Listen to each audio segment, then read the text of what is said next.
Tá todo mundo visualizando aí minha tela? Metodologia do ensino dos esportes de invasão 2.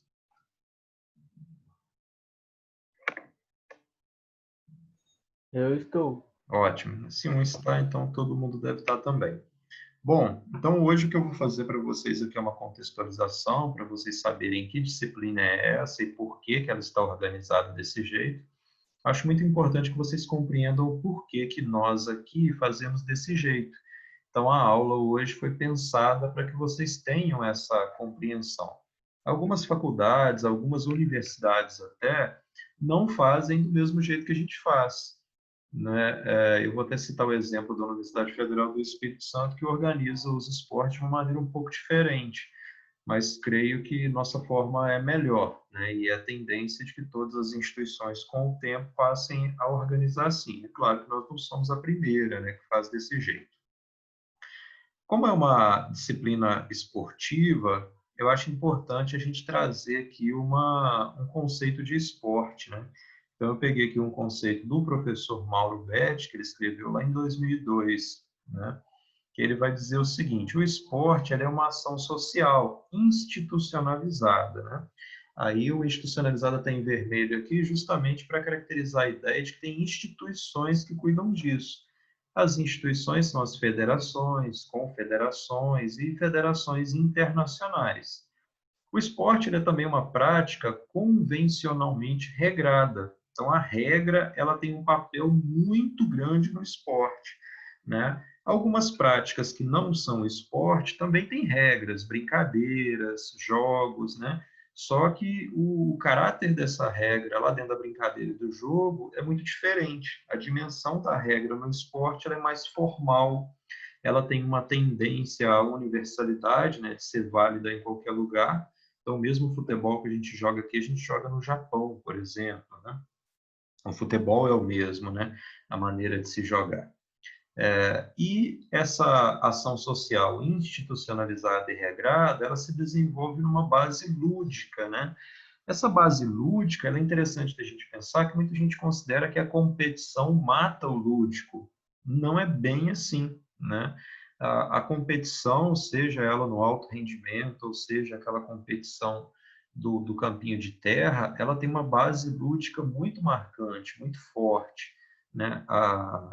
A ideia de se colocar num jogo, né, numa disputa que você não sabe muito bem qual vai ser o resultado, que você tem que se dedicar, que você tem que se organizar para buscar o resultado, tudo isso traz um certo prazer na prática, no envolvimento com essas práticas. Então, a ludicidade, né, o prazer, vem daí, né? A ideia de base lúdica, ela está fortemente relacionada ao prazer de estar participando de uma determinada prática, né? E o esporte ele se desenvolve então com essa base lúdica na forma de uma competição. Não existe prática esportiva que não esteja organizada em torno de uma competição. Ou pelo menos nós podemos falar melhor sobre essa ideia da competição, né? Ela pode ser entre duas ou mais partes, né? Ou, nesse caso, oponentes, entre duas equipes, ou no caso de um campeonato, por exemplo, ao longo do tempo ela se dá entre mais, né? Ou então, na natação, por exemplo, entre várias partes, né? Ou contra a própria natureza, né?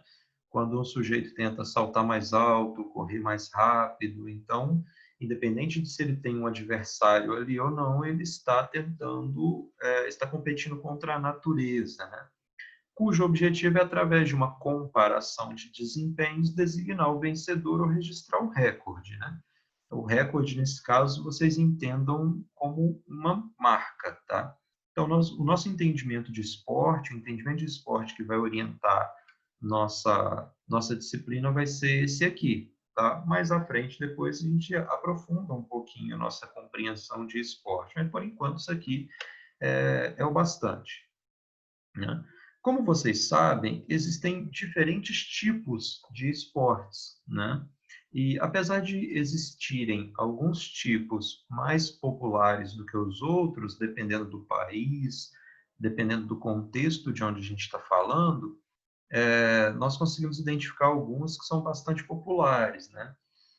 Tradicionalmente, aqui no Brasil, os esportes foram por muito tempo organizados de acordo com o número de participantes ou de acordo com o espaço onde eles aconteciam, né? Então, nesse sentido, nós tínhamos os chamados esportes individuais, né, onde estavam as lutas, a natação, o atletismo como um todo. Nós tínhamos os esportes coletivos, né, futebol, futsal, voleibol, handebol, basquetebol, e nós tínhamos os chamados esportes aquáticos, que eram aquáticos só porque aconteciam na água, né? Só que essa organização tradicional do esporte é até a maneira como a Universidade Federal do Espírito Santo organiza as disciplinas esportivas, ela não ajuda muito, né? Porque aqui a gente acaba separando muito as práticas esportivas por aquilo que elas têm de diferente. E aí, quando a gente vai ensinar lá na escola, a gente acaba ensinando isso de maneira muito separada, muito fragmentada. Existem outras possibilidades, né?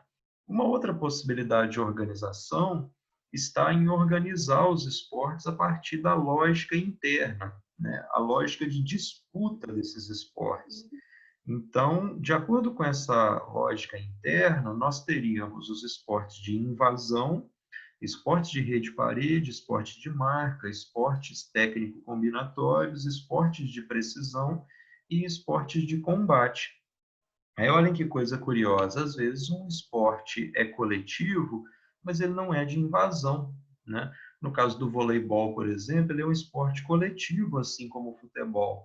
Só que quando a gente considera essa lógica interna de disputa, o futebol é um esporte de invasão e o voleibol é um esporte de rede-parede, né? No caso da ginástica, ela é um esporte individual, só que ela é técnico-combinatório. Enquanto a natação, que também é um esporte individual, é um esporte de marca, né? Você busca estabelecer uma marca, né? As lutas, de forma geral, que são esportes de combate, também são individuais, mas a lógica de disputa é outra. Então, nisso aqui, a gente procura estar juntando os esportes a partir daquilo que eles têm de parecido, né? E aí nós vamos pensar um pouquinho mais sobre esses esportes de invasão, né? Eles que são o tema, o conteúdo da nossa disciplina. Então, eles que vão merecer a nossa atenção nessa aula e nas aulas seguintes, né?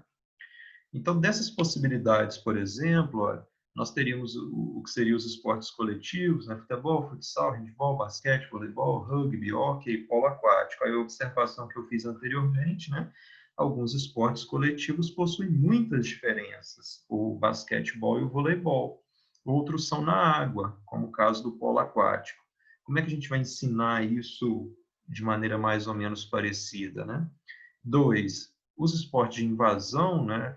É, eles procuram, então, agrupar por aquilo que tem de parecido. Futebol, futsal, handebol, basquete, rugby, hóquei, pode ser hóquei na grama ou no gelo, tá? Tanto faz. E polo aquático, né? Todos eles têm semelhanças muito grandes nessa lógica interna de disputa. Para vocês entenderem um pouquinho melhor essa lógica interna, eu peguei essa figura aqui do Josimar da Olho, que é o chamado modelo pendular, né? Aqui na referência aqui embaixo, onde está escrito da Olho 2000, ele baseou isso no que um francês escreveu, né, que é o Claude Baillet, lá em 1979. Então, o Claude Baillet dizia o seguinte: não é interessante a gente ficar separando os esportes para poder ensinar, porque senão a gente gasta um tempo muito maior e às vezes aquele aprendizado que o sujeito tem numa determinada modalidade pode ser muito útil para outra. Então a gente poderia estar agrupando isso, né, a partir dos elementos em comuns que eles têm. Então o Claude Baillet separou e o Josimar da Oliveira desenhou desse jeitinho aqui. Esse modelo pendular. Entendam como se aqui fosse um ponto fixo e aqui embaixo, nos gestos técnicos, fosse a extremidade do pêndulo. Então, ele balança para lá e para cá, né? De um sentido para o outro. Então, aqui no início, a maioria dos esportes, né?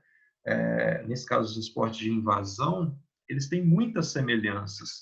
Aí aqui ficariam os chamados princípios operacionais. Então, os princípios operacionais do futebol, do futsal, do handebol, do basquete, do rugby, do futebol americano, do polo aquático, do hóquei na grama, do ultimate frisbee, eles são muitíssimos parecidos, quase os mesmos, para falar a verdade.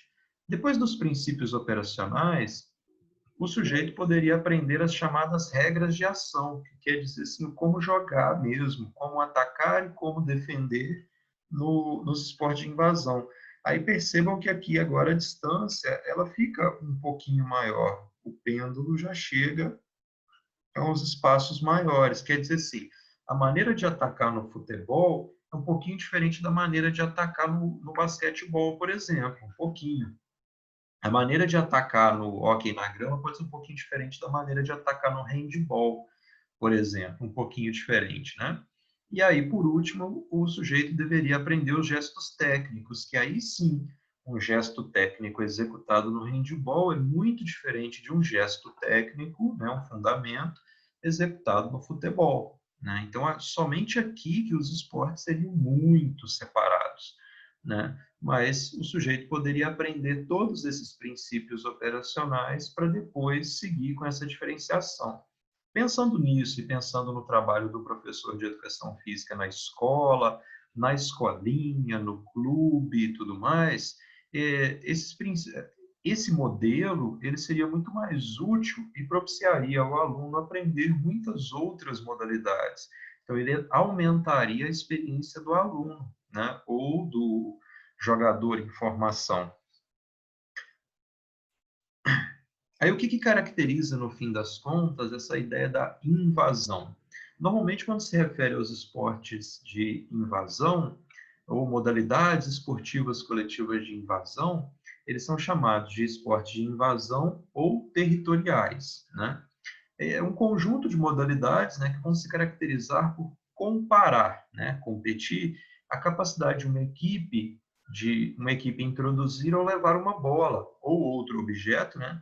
No caso do handball e do basquete é uma bola, mas no caso do hóquei é um disco, no caso do ultimate frisbee é o frisbee, né, um disco, a uma meta ou setor da quadra, campo defendido pelos adversários.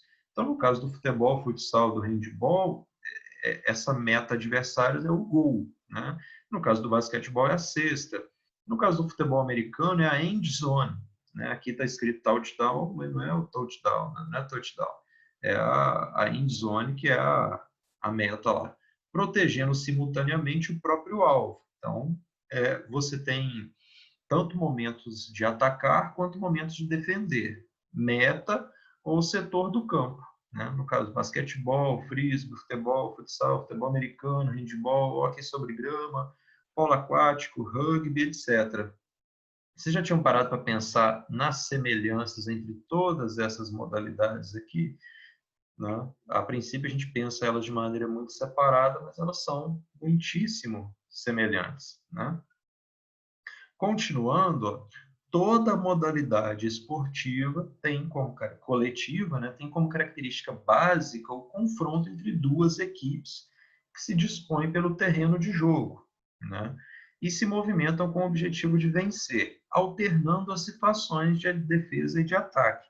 Essa alternância normalmente depende da posse ou não do implemento em disputa, que na maioria dos casos é a bola, mas também pode ser o disco, pode ser o frisbee, tudo mais, né?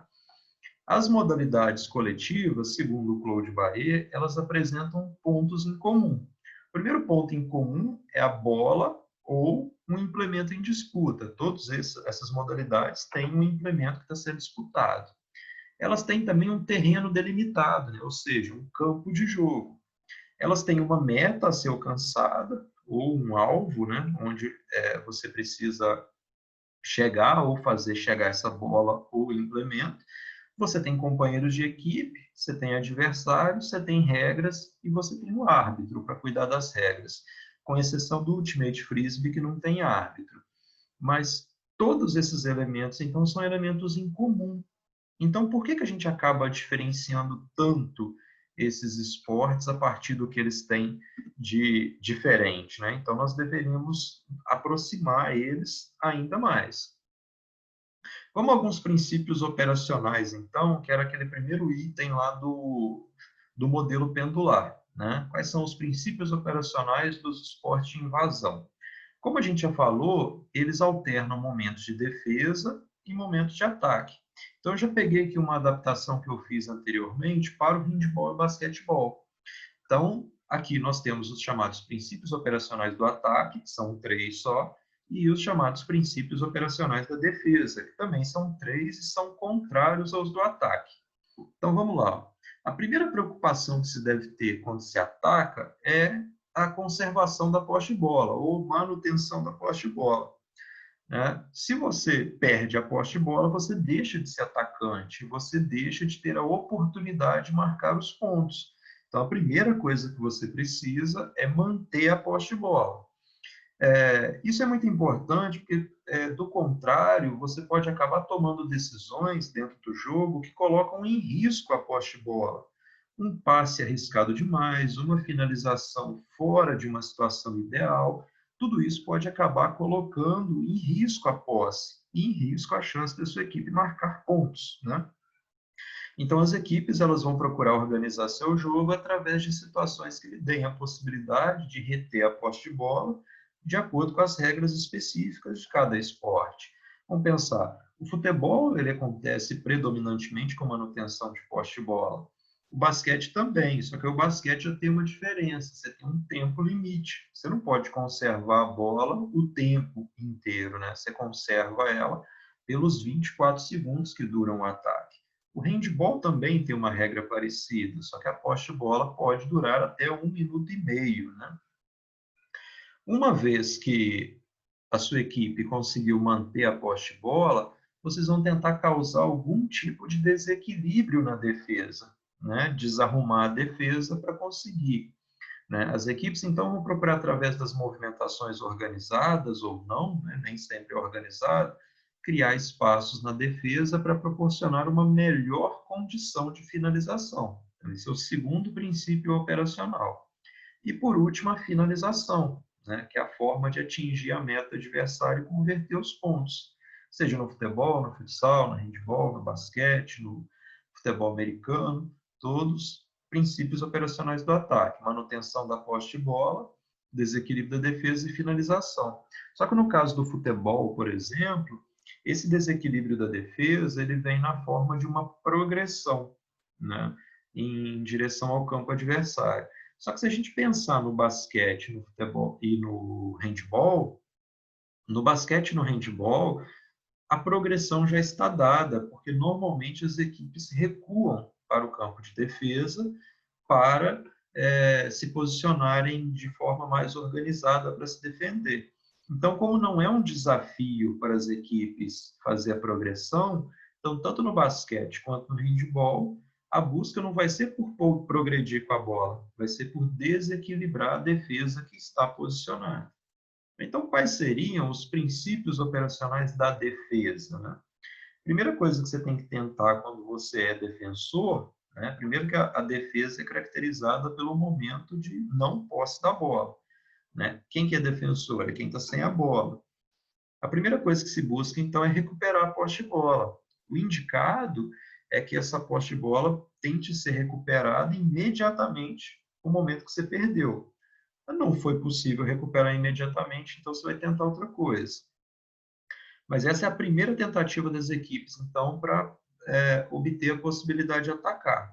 Para isso, são utilizados movimentos individuais ou coletivos, né? A recuperação também ocorre após uma tentativa não convertida no ataque. Então, o sujeito arremessou a bola e o goleiro defendeu ou deu aro e não caiu. Então, o que você vai fazer? Desistir? Não, vamos tentar recuperar a posse de bola imediatamente. Não foi possível. Segunda coisa que vai ser tentada é a contenção do ataque, que no caso do futebol e futsal é impedir a progressão. Então, decorrente da primeira situação, a defesa tenta limitar a ação do ataque, utilizando recursos permitidos pelas regras de jogo ou até mesmo cometendo falta, né? A famosa falta para parar a jogada. Na verdade, estão tentando conter o ataque para se organizar melhor na defesa. E, por último, né, o que vai ser tentado é a proteção da meta, definição de sistemas de defesa que dificulta a finalização do adversário. Então, no futebol e no futsal, nós teríamos, né, recuperação da posse, impedir a progressão e impedir a finalização. No basquetebol e no handebol, nós temos recuperação da posse de bola, contenção do ataque e proteção da defesa. Só que os princípios operacionais, as características incomuns, né, do jogo, elas não se resumem aos princípios operacionais, né? Tem um segundo ponto, uma subdivisão disso aqui, que nós poderíamos considerar que seriam as fases do jogo, ou alguns autores chamam de princípios fundamentais, né, dos esportes de invasão. Também é muito próximo, né, em todas as modalidades esportivas de invasão, né? Nós teríamos também aqui 3 para o ataque e 3 para a defesa, né? Os 3 do ataque aqui, a primeira coisa que você faz quando você recupera a posse de bola é o contra-ataque, né? Saída rápida, defesa para o ataque, né? Primeira possibilidade de realizar ação ofensiva após a recuperação da posse de bola, na qual se tenta aproveitar a superioridade numérica para causar um grande desequilíbrio na defesa e se conseguir uma finalização rápida e segura. Agora, você não conseguiu sair no contra-ataque, você percebeu que você não vai conseguir tirar proveito da situação, entra numa outra fase chamada de transição, que é a transição defesa para o ataque, né? Que é uma sequência natural do contra-ataque que não pôde ser finalizado, na qual você vai tentar se reorganizar diante da defesa, né? Alguns autores vão chamar essa fase aqui, então, de contra-ataque secundário, né? E, por último, o ataque posicionado. Então, ó, você tentou sair rápido para o contra-ataque, não conseguiu. Fez a transição, no último ponto, você tem todos os seus jogadores se posicionados para atacar. Curiosamente, no handball e no basquetebol, todos os jogadores defendem, todos os jogadores atacam, coisa que não é tão vista no futebol, por exemplo. Dificilmente a gente vê os 10 jogadores de linha no campo de defesa.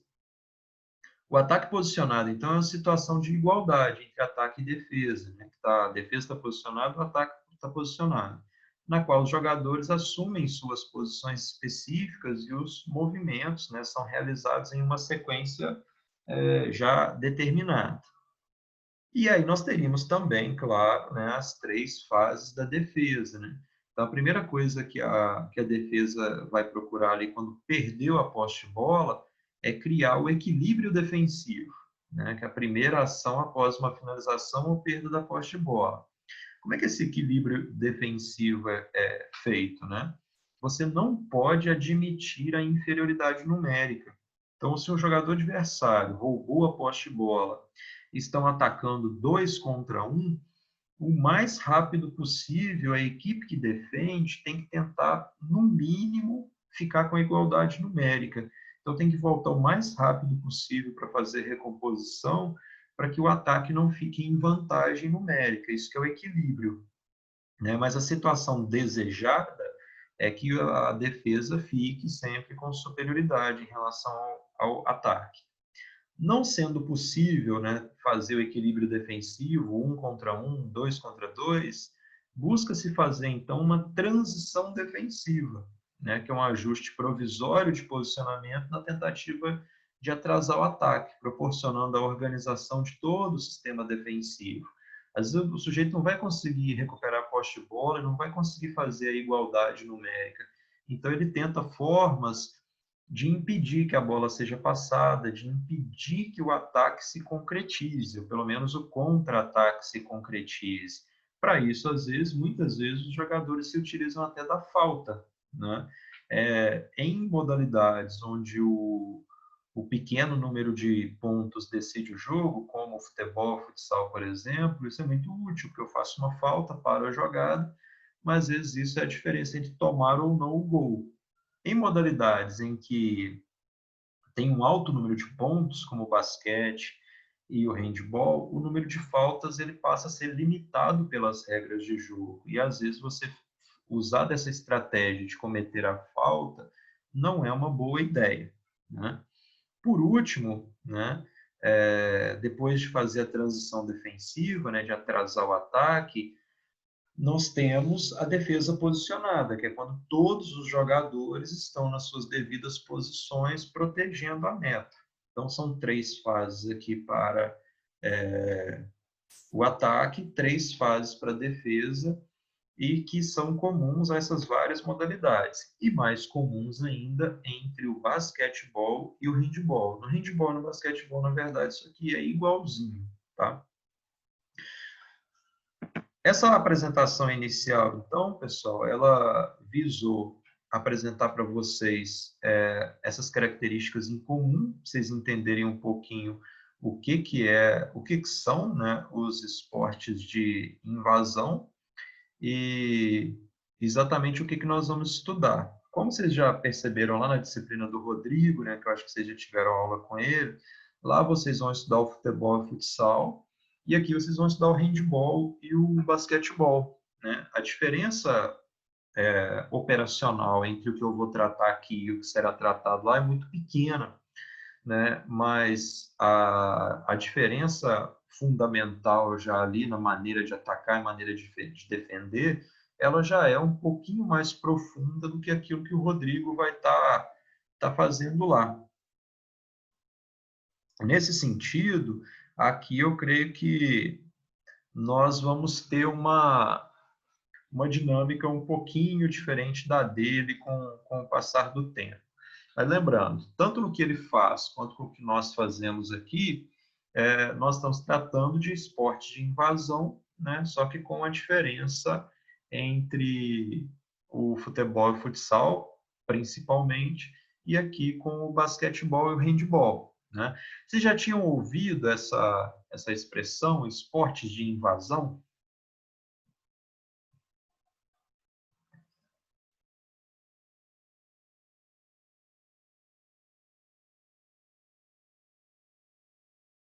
Tem alguém aí ainda?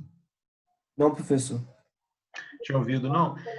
Ô, Augusto, você conseguiu compreender as semelhanças que eu coloquei? Conseguiu? Você gosta de futebol, por exemplo?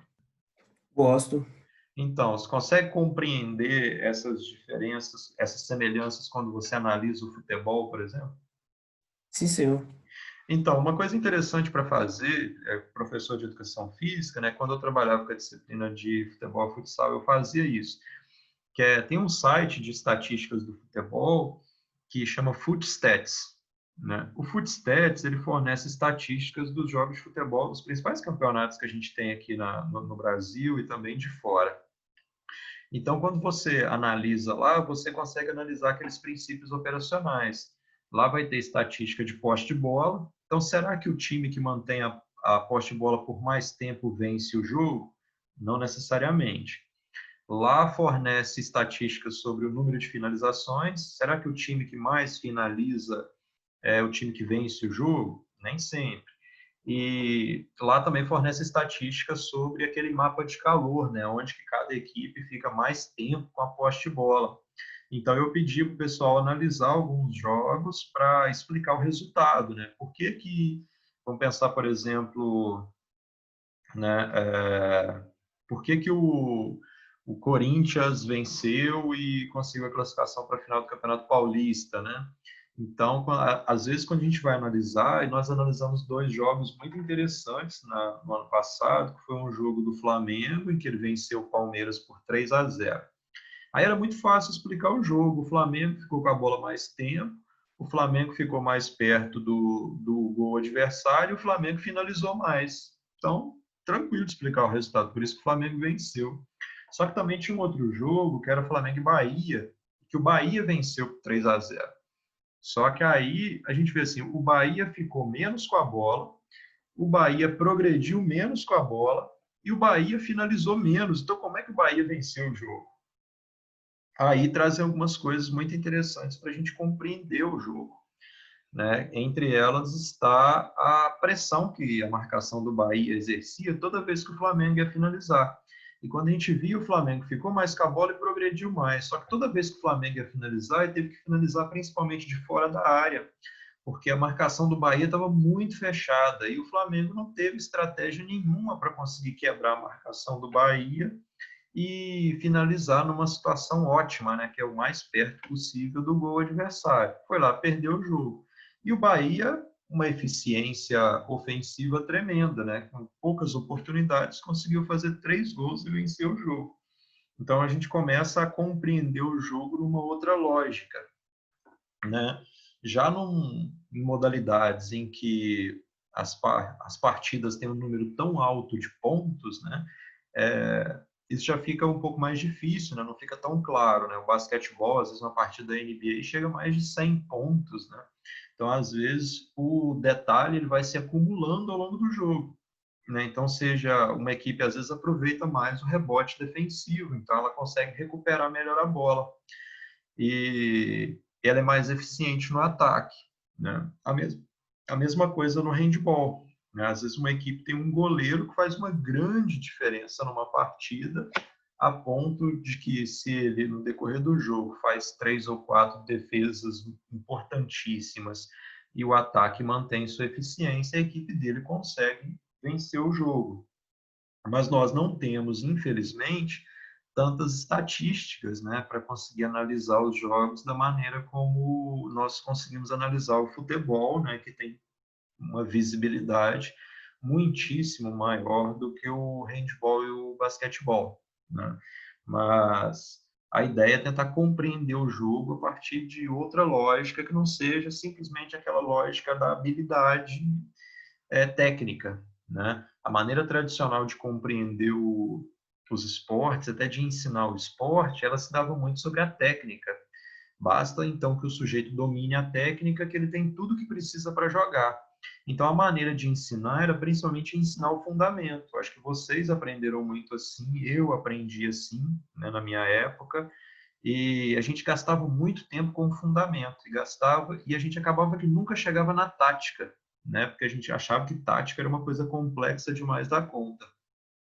A maneira contemporânea de analisar e de ensinar os esportes, ela se dá muito menos sobre a técnica e muito mais sobre a tática, porque o que diferencia a habilidade de jogar não é tanto a técnica, mas é a tomada de decisão. Então, o sujeito tomar as decisões corretas nos momentos corretos, mesmo em momentos de pressão. Então, desde os primeiros contatos que a criancinha vai ter com o esporte, a técnica vai se desenvolvendo com a própria prática, né? Tem muita coisa na nossa vida que a gente aprendeu fazendo, né? Jogar queimada, andar de bicicleta, a gente foi fazendo e acabou aprendendo. Não precisou aprender a empurrar para depois pedalar, para depois subir na bicicleta, por exemplo, né? E, em virtude disso, a gente precisa pensar o esporte também a partir dessa outra lógica, que não seja essa lógica de primeiro tem que desenvolver a técnica para depois ter acesso ao jogo. Normalmente, quando as crianças chegam na escola, elas já sabem chutar uma bola, né? Aí, quando chega lá, a gente fala para ela, não, agora eu vou te ensinar a chutar para depois você jogar futebol. Não é bem assim, né? Ela pode aprender jogando, aprender brincando, e é um pouco disso que a gente vai fazer nessa disciplina, né? E que o Rodrigo também vai fazer na dele, né? Tratar os esportes a partir daquilo que eles têm de parecido e tentar, com esse agrupamento, aumentar a experiência, aumentar a eficiência da maneira como a gente trata os esportes nas escolas, né? Tanto nas escolas quanto fora dela, né?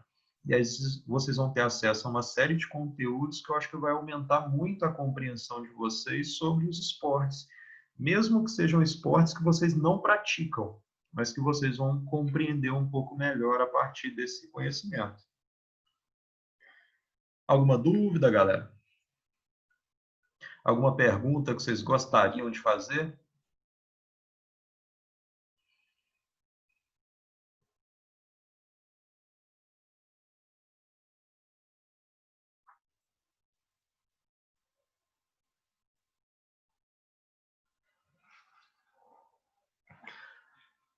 Então, pessoal, eu vou dar por encerrada a nossa aula de hoje e aí a gente se encontra na semana que vem, tá? E aí semana que vem a gente já vai estar acessando os conteúdos aí. Hoje eu gostaria que vocês encarassem apenas como uma apresentação geral, tá?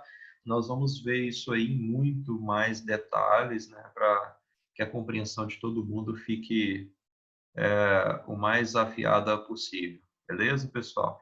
Então, ó, ótima noite para vocês, tá? Até semana que vem. Boa noite, professor. Semana que Até. vem.